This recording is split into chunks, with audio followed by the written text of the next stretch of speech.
Let's welcome in our other friend of the conversation, Mike Florio, joining us from Pro Football Talk. And Mike, here we are chatting about these quarterback battles. They've been headlining most of the preseason here. Trey Lance, Jimmy Garoppolo in San Francisco, Cam Newton, Mac Jones in New England. How do you see all of this unfolding?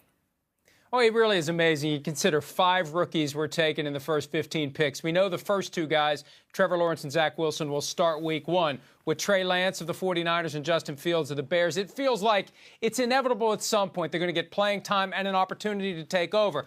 I want to go back to the conversation about Cam Newton and Mac Jones as an important factor here. And Bill Belichick has come a long way in a short period of time. He was saying not long ago, Cam Newton's the starter until someone else plays better. Now, tonight, he said he's undecided on who the starter is for week 1. The key factor here, Cam Newton knocked out 5 days for a COVID misunderstanding. It's clear he's not vaccinated, and you can't count on him. Every given day, he's got to be tested. Every game day, he's going to be tested. He could be knocked out for any game, just like that. Week 4, Buccaneers in town. You got a game plan ready for Cam Newton. Oh, he tested positive. He's gone. You got to pivot to Mac Jones. That's going to be a huge factor in Belichick's final decision. The guy that he knows he can count on being available every game in Mac Jones versus the guy who has to be tested every single day because he's not vaccinated in Cam Newton. That is a very real dynamic in how this COVID situation 2021 can affect decision-making. Very interesting point there. All right, well, sticking with the quarterback, Saturday trade rumors, they started to pick up surrounding Deshaun Watson. It seemed like a deal might get done, Mike, and then it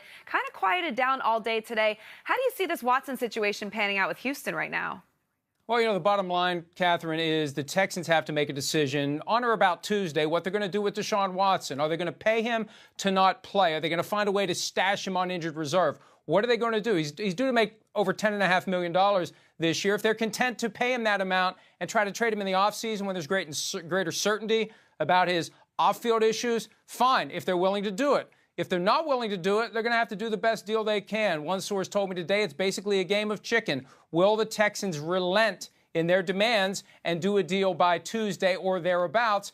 I know that Watson and his camp would very much like to see a trade happen. The question is, will the Texans reduce their trade demands, and will someone else kind of meet them in the middle to make it happen? It's something to keep an eye on over the next few days. All right, we're also keeping an eye on the next few days of that reduced roster deadline on Tuesday. Who are you particularly keeping an eye on that could potentially be cut? Well, you know, one name that just keeps bubbling up that I think we need to pay close attention to, even though I don't think he'll be cut. He could be traded.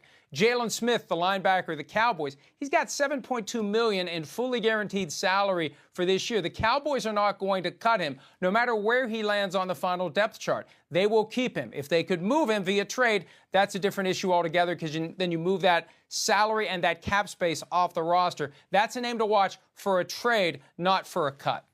All right, Mike, always good to check in with you. Thank you so much. And a reminder, you can hear Mike Florio and Chris Sims and an array of other contributors every morning on Pro Football Talk live. That is weekdays starting at 7 a.m. Eastern right here on Peacock. Hi, I'm Mike Tirico, and thanks for watching. Make sure to hit subscribe for the latest news and highlights from NBC Sports.